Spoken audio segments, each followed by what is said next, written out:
Bonjour à tous et bienvenue dans ce nouveau numéro d'Ils font l'actu. Aujourd'hui, nous allons parler en anglais puisque nous sommes en compagnie de Jennifer Huang, qui est la fondatrice de HIHILULU, qui a été créée à Paris et qui est une école dans laquelle nous apprenons le chinois avec une certaine méthode que l'on va voir dans quelques instants.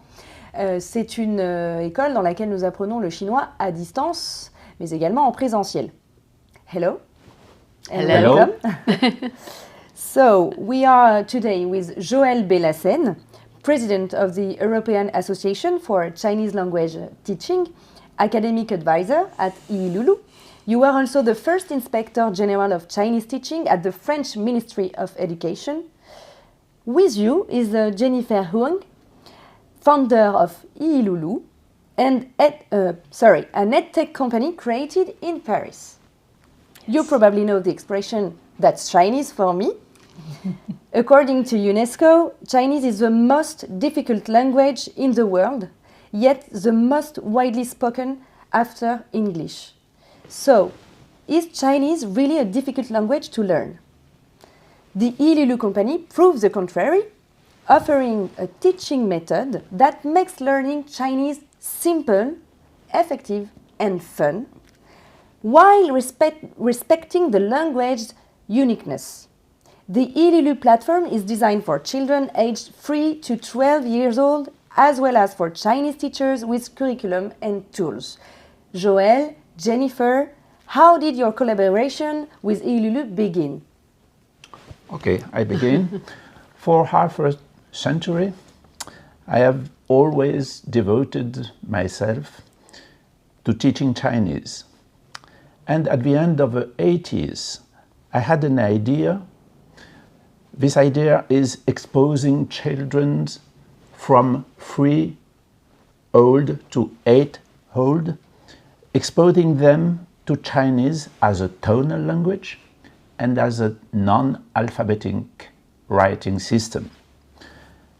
So, I mean that for them, Chinese language is an awakening subject, awakening language, a formative language. At the time, I was awarded with Educational Innovation Label by the French Ministry of Education. And 5 years ago, yes, HIHILULU told me that they agreed with my pedagogical ideas, and I thought that their motivation and professionalism could enable me to apply my ideas. yes. Okay. And Jennifer, why did you choose to teach only to children? Well, first of all, it's a very personal drive. My twin daughters need to learn Chinese. It is very difficult in France, as the existing pedagogy and materials are not adapted for children like that. And secondly, as Professor Bellassen said, Chinese language is tonal and pictographic, which requires both brains to work together.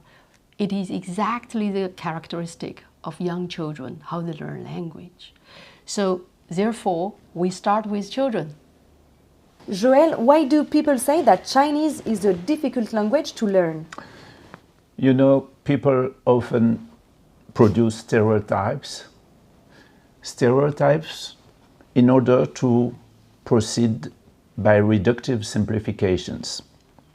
I have always found that mathematics is more and more difficult than Chinese. So I prefer to say that Chinese is a distant language from French or from English, is a distant language, a distant writing system, and a distant culture. So the main problem, the main question is to learn Chinese as soon as possible. This is the first. And the second is to apply the right method to the specificity of Chinese language and writings. Okay, so we're going to talk about this method. You introduced dualism pedagogy in 80s. Can you explain this to us? and how it's more effective and easier for children? To speak simply, Chinese language is like two kingdoms. One is the language kingdom. The oral language, yes. But oral or written language, communication as English, French, Spanish, and the king of the kingdoms is the word.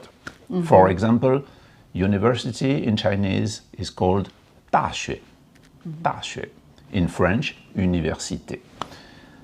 Okay, but the specificity of Chinese is that there is another one kingdom, is the kingdom of the writing system. And the king of this kingdom is the character.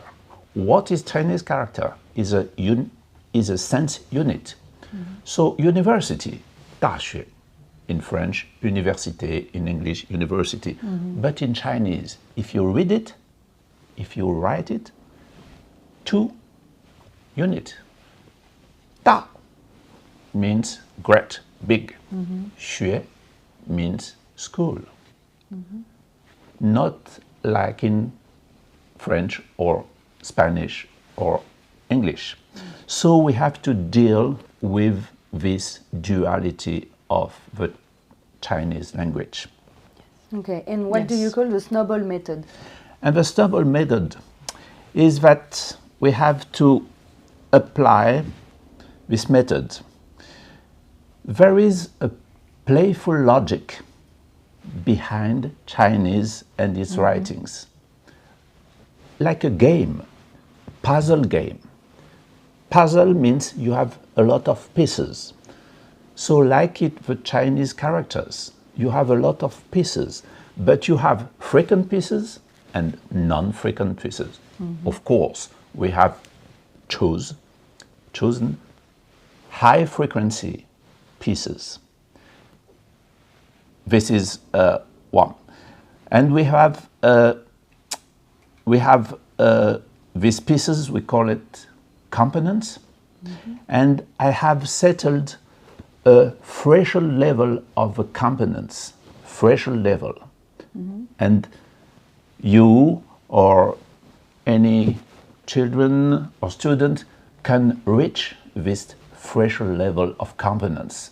I have selected them. And after we have a combinatory logic behind the Chinese. Okay. And Jennifer, how do you use at HIHILULU this method? Yes, we work with Professor Bellassen and identify. Professor Bellassen's invention is actually groundbreaking. And he basically had identified over 200 components which construct over 90% Chinese character. So what we did with him is we identify 125 components and let them construct over 1,000 characters for children's vocabulary need. And we embed it into a digital technology so that everything is animated and gamified and make kids learn with a clear linear logic, but in a very interactive, playful way.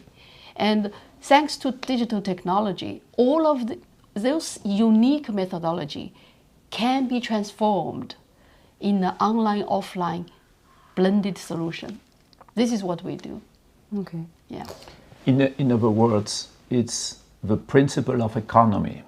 Yes. What is the economy principle? That means, especially in learning and teaching, you have to pay attention to this principle.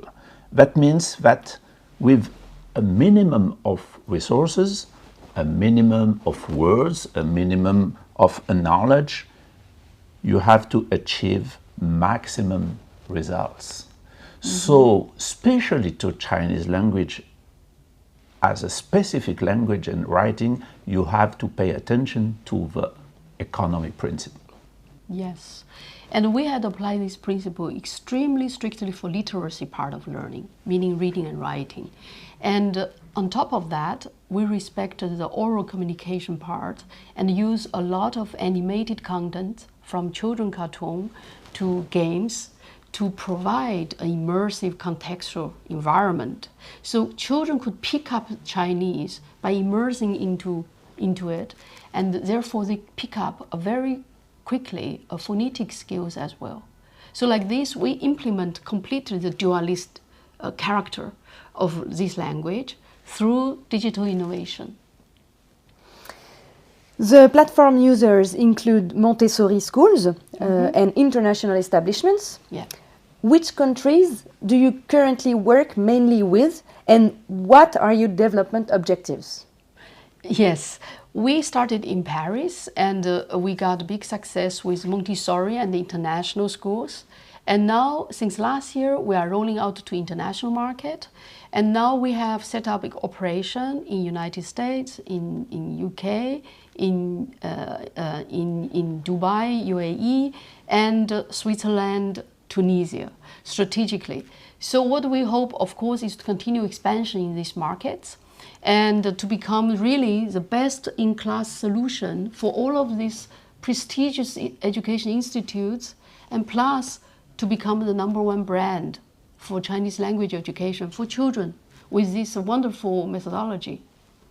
Okay, thank you very much to both of you. Thank you. Thank you. Merci à tous de nous avoir suivis. On se retrouve très prochainement dans un nouveau numéro d'Ils font l'actu. À très bientôt.